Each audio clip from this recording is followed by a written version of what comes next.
നീയും നിന്റെ കുടുംബവും രക്ഷ പ്രാപിക്കും. അല്ലല്ല മനസ്സം നിരപ്പെടാതിരുന്നാൽ അങ്ങനെ തന്നെ നശിച്ചു പോകും. അല്പകാലേ ഭൂപ്പരപ്പിലുള്ളൂ.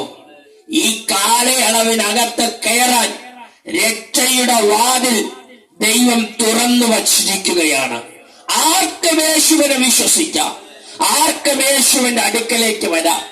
ആരെയും അകറ്റി ദൈവം നിർത്തത്തില്ല, ആരെയും സ്തോത്രം തിരിച്ചു പറഞ്ഞു വിടത്തുമില്ല. ആര് വന്നാലും അവരെ രക്ഷിക്കാൻ കഴിവുള്ളവനാണ് യേശു ക്രിസ്തു.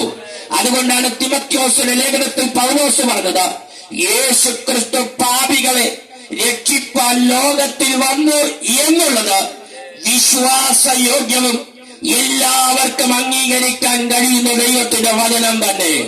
ആ പാപികളിൽ ഒന്നാമനായിരുന്ന എന്നെയും സ്തോത്രം തന്റെ മഹത്വത്തിന്റെ വരുംകാല ധനത്തിനു വേണ്ടി സ്തോത്രം ദൈവത്തിന്റെ മകനാക്കി മാറ്റിയ ദൈവത്തിന്റെ സ്തോത്രം നിർണയ പദ്ധതി ചലിച്ചെങ്കിൽ ഈ രാത്രി ആരാണോ യേശുവിന് വേണ്ടി യേശുവിന്റെ അടുക്കലേക്ക് ഓടി വരുന്നത്, അവരെയും തേജസ്സിന്റെ മഹത്വത്തിലേക്ക് നയിക്കത്തക്ക നിലകളിൽ നിങ്ങളെ ചേർത്ത്